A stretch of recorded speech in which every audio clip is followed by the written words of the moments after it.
Donc nous voici dans le 3e épisode de la vie du prophète Mohammed sallallahu alayhi wa sallam. Nous allons voir aujourd'hui son enfance pleine d'épreuves. On va voir que Mohammed sallallahu alayhi wa sallam, bien qu'il soit la meilleure créature de Dieu subhanahu wa ta'ala, la plus aimée de Dieu subhanahu wa ta'ala, donc on parle du Tout-Puissant, on parle du Maître de l'univers, on parle de celui qui détient toute richesse, toute fortune, toute issue. Et malgré cela, eh bien, cet enfant passera des épreuves très difficiles. À l'âge de 6 ans, alors vous savez déjà que, rappelez-vous que son père est mort avant sa naissance. Avant même qu'il naisse, il ne connaîtra pas son père car il sera mort. Ensuite, à l'âge de 6 ans, au retour à sa mère, ils partiront à Médine sur la tombe de son père Abdallah. Et sur le retour de ce voyage, c'est sa mère qui va mourir.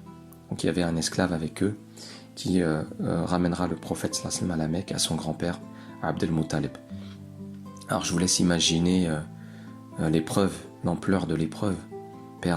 Ne pas connaître son père, perdre sa mère.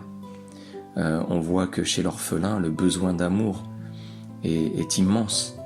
Le sentiment d'être privé d'un amour maternel. Donc ici, c'est une épreuve qui est terrible et pourtant qui va concourir à préparer la meilleure des créatures. Déjà, bien entendu, pour l'aspect le plus immédiat qui nous saute à l'esprit, c'est le sentiment de justice que ça va éveiller en lui, la solidarité pour les plus démunis, pour les orphelins. Mais ce n'est pas la seule raison. La plus grande raison, c'est que Dieu subhanahu wa ta'ala prépare son chemin jusqu'à lui. Donc rappelez-vous que c'est la meilleure des créatures, la plus aimée de Dieu subhanahu wa ta'ala. Et il va y avoir en filigrane, et j'aimerais bien qu'on puisse attraper ce fil en même temps qu'on voit sa vie ensemble, il va y avoir en filigrane un parcours qui va se faire de Mohammed sallallahu alayhi wa sallam jusqu'à Dieu, jusqu'à ce qu'il va découvrir, comme on pourrait dire, le grand amour divin, jusqu'à ce qu'il va découvrir cette grande intimité avec Dieu subhanahu wa ta'ala. Mais cela va se faire progressivement. Donc déjà il est privé d'amour et donc il a ce besoin, il a un besoin d'amour. Donc on a dit qu'il rentre à la Mecque et on a parlé de ces épreuves, de ces grandes épreuves, puisque confié à son grand-père Abd al-Muttalib, 2 ans plus tard, lui-même mourra. Abd al-Muttalib. Donc vous voyez ici que les décès autour de lui, de ceux qui s'occupent de lui, de ceux qui l'aiment, puisque cet enfant dégage tout de suite de l'amour, dégage tout de suite un sentiment d'attachement. Vous savez que Dieu subhanahu wa ta'ala, le prophète sallallahu alayhi wa sallam nous donnera l'explication plus tard, nous dit que Dieu, quand il aime quelqu'un, il demande à Djibril, il dit à Djibril, j'aime un tel, alors aime-le. Djibril alayhi salam l'aime automatiquement. Parce que Dieu, quand il dit kun, fayakun, le fait que Dieu aime, automatiquement Djibril aime. C'est comme il a créé cet amour dans le cœur de Sidna Djibril alayhi salam. Et Djibril descend dans les cieux et les habitants des cieux leur annoncent que Dieu aime cette personne, un tel. Et donc tout le monde l'aime et ses anges descendent sur terre et il inspire l'amour des êtres humains pour cette personne. Donc ici le prophète sallallahu alayhi wa sallam était donc entouré de personnes qu'il aimait mais qui mouraient les uns après les autres. Ici j'aimerais ouvrir une parenthèse puisqu'il est intéressant de tirer tout de suite des liens avec notre vie quotidienne. On a dit que notre intention était d'apprendre de la vie du prophète sallallahu alayhi wa sallam et ne pas seulement raconter sa vie comme on raconterait l'histoire d'un grand homme sans que cela ait d'influence sur notre propre vie, sans que cela n'ait d'influence sur notre propre envie d'aller vers Dieu subhanahu wa ta'ala. Eh bien, voyons que cet homme, cette meilleure des créatures, n'a pas été épargné par les épreuves.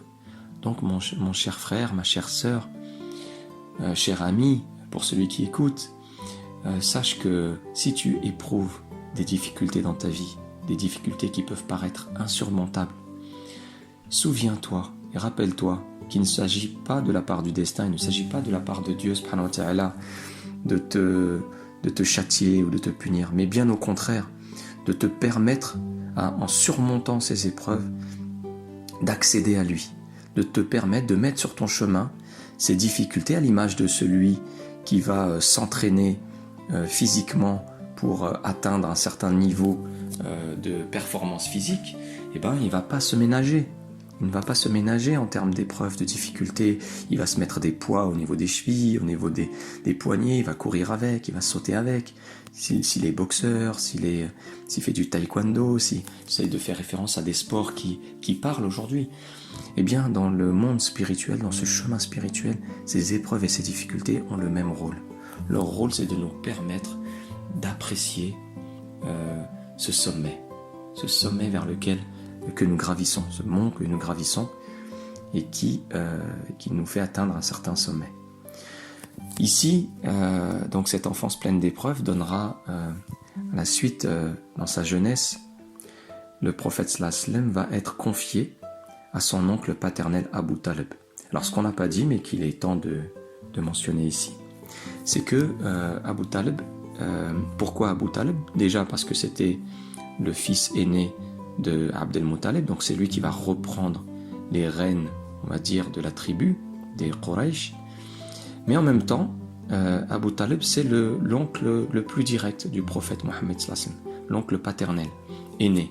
Il y en a un deuxième, c'est Abu Lahab, que vous connaissez aussi, mais qui aura lui une toute autre relation avec le prophète sallallahu alayhi wa sallam.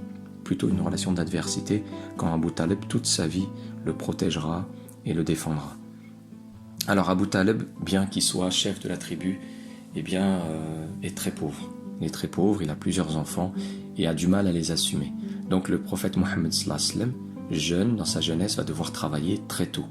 Il va devoir travailler très tôt et prendre en charge une partie des difficultés de la famille en jouant le rôle de berger. Puis il va faire du commerce, va accompagner son oncle Abu Talib qui était commerçant. D'ailleurs, ça va être ses premiers voyages en Syrie. On va parler d'un événement important dans l'épisode suivant. Mais ici, on voit comment le prophète sallallahu alayhi wa sallam, très rapidement, va être confronté à la vie active, tout enfant.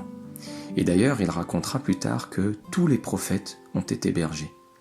Et les compagnons, curieux, lui demanderont « Toi aussi, Mohammed sallallahu alayhi wa sallam, tu as été berger ?» Il leur répondra « Oui, j'ai été berger du temps de Abu Talib, j'ai gardé les moutons. » Subhanallah, comme si ce rôle-là préparait au rôle de messager, de prophète, le fait de se soucier, de garder son troupeau sain et sauf, de n'épargner aucun effort pour protéger les plus fragiles de ce troupeau-là. Et par la suite, le prophète sallallahu alayhi wa sallam aura la grande mission de se soucier de l'ensemble de l'humanité. Son souci dépassait le cadre et le cercle restreint au début des musulmans. C'était l'ensemble de l'humanité, à tel point que Dieu subhanahu wa ta'ala, à plusieurs reprises dans le Coran, lui demande de ne pas se faire de mouron, lui demande de ne pas se torturer pour le sort de l'humanité. Cela revient à Dieu subhanahu wa ta'ala, la guider. Laysa alayka hudahum, la guider ne t'appartient pas, mais elle appartient à Dieu subhanahu wa ta'ala. Dieu connaît les cœurs, Dieu connaît ses créatures, mais le prophète sallallahu alayhi wa sallam a été créé ainsi, comme une miséricorde pour l'ensemble de l'univers, pour l'ensemble de l'humanité. Et donc il se torturait l'esprit, il pleurait la nuit, il demandait à Dieu subhanahu wa ta'ala. Il ne ménageait aucun effort par la suite pour appeler les gens à Dieu subhanahu wa ta'ala. Donc voilà pour sa jeunesse.